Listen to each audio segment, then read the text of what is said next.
कर्नाटक के दक्षिणी भाग में एक भक्त थे और उनकी मां बूढ़ी थी।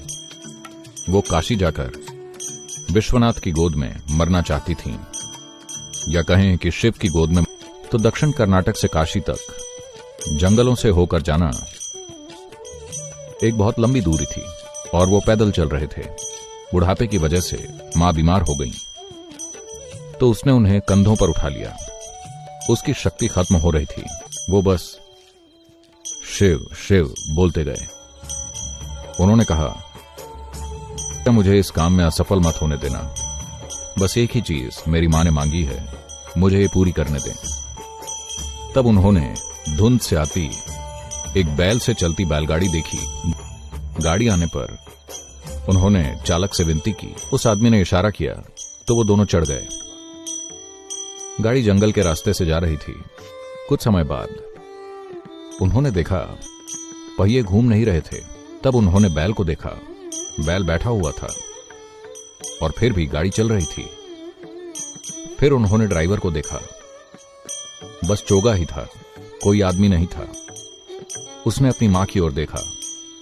मां ने कहा, अरे बुद्धू, हम पहुंच गए हैं, कहीं जाने की जरूरत नहीं है, यही जगह है, मुझे जाने दो। और मां ने अपना शरीर वहीं छोड़ दिया। बैल, गाड़ी और ड्राइवर गायब हो गए। तब वो आदमी वापस लौट आया। लोगों ने सोचा, ओह, ये अपनी मां को कहीं फेंक कर चला आया है, ये उन्हें काशी नहीं ले गया, ये तो बहुत जल्दी वापस आ गया। उन्होंने कहा, तुमने अपनी मां को कहां फेंक दिया?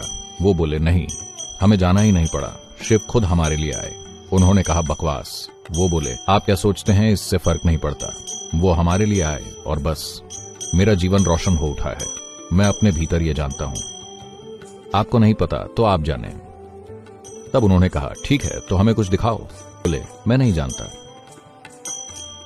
मैंने उन्हें नहीं देखा, मैंने बस एक चोगा देखा। कोई चेहरा नहीं था, कुछ भी नहीं था, वो खाली था। वो बस ऐसे ही बैठे थे। वो ऐसे बैठ गया और अचानक सबने बस उसके कपड़े देखे। वो वहां नहीं था। वो दक्षिण भारत के महान संत बने। वो यहां वहां घूमते रहे। वो जहां भी गए, लोगों ने उन्हें एक खाली चेहरे के रूप में पहचाना।